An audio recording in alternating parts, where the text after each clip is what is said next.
আসসালামু আলাইকুম ওয়া রাহমাতুল্লাহ। আরবি আরাকান বাংলা নিউজে আপনাদের স্বাগতম। সঙ্গেই থাকছি আমি আয়েশা। আজ 12ই ডিসেম্বর 2024।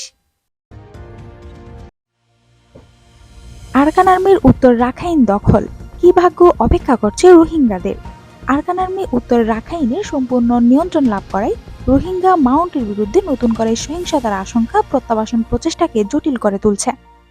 মায়ানমার সেনাবাহিনীকে মংডুতে তাদের শেষ ফাঁড়ি থেকে বিতাড়িত করায় 271 কিলোমিটার দীর্ঘ বাংলাদেশ মিয়ানমার সীমান্তের উভয় দিকেই অনিশ্চয়তা রয়েছে, যার বার্মিজ পাস এখন আরাকান সেনাবাহিনীর সম্পূর্ণ নিয়ন্ত্রণে রয়েছে।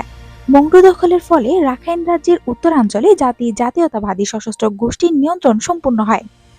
বাংলাদেশের জন্য ইতিমধ্যেই 1 মিলিয়ন রোহিঙ্গার বাসস্থান এটি নতুন করে শরণার্থীদের আগমনের ঝুঁকি তৈরি করেছে।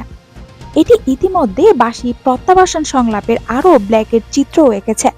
আপাতত রাখাইনে নতুন শাসন ব্যবস্থায় রোহিঙ্গাদের অবস্থা আরও খারাপ হয় কিনা সেটাই দেখার বিষয়। রোহিঙ্গাদের বিষয়ে আরাকান আর্মির দৃষ্টিভঙ্গি মিয়ানমারের জান্তার চেয়ে ভালো নয়। রাখাইন মিডিয়া সোমবার জানিয়েছে যে আরাকান আর্মি মংডুর যুদ্ধের পর মিয়ানমার সেনাবাহিনীর সৈন্যদের সাথে প্রায় 80 জন রোহিঙ্গা বিদ্রোহীকে গ্রেফতার করেছে।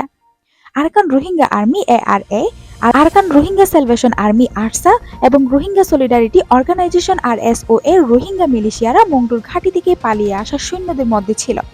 ফ্রি রোহিঙ্গা কোয়ালিশনের সহ প্রতিষ্ঠাতা ন্যাসান লোইন সম্প্রতি আনাদোলু এজেন্সিকে বলেছেন যে মিয়ানমারের সেনাবাহিনীর দ্বারা দীর্ঘদিন ধরে নির্যাতিত রোহিঙ্গারা এখন আরাকান সেনাবাহিনীর নতুন হুমকির সম্মুখীন হচ্ছে।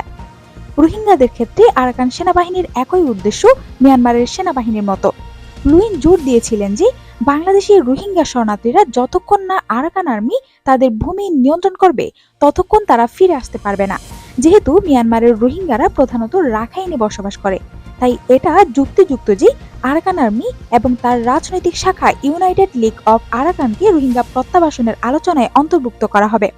তবে আরাকান আর্মির সাথে সংলাপ করতে নানা প্রতিবন্ধকতা রয়েছে।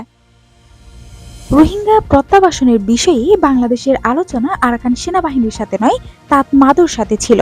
তবে যেহেতু মিয়ানমার সেনাবাহিনী আর উত্তর রাখাইনের নিয়ন্ত্রণ নেই, প্রাথমিক উদ্বেগের বিষয় হলো বাংলাদেশ কিভাবে আরাকান সেনাবাহিনীর সাথে সংলাপের একটি চ্যানেল খুলতে পারে,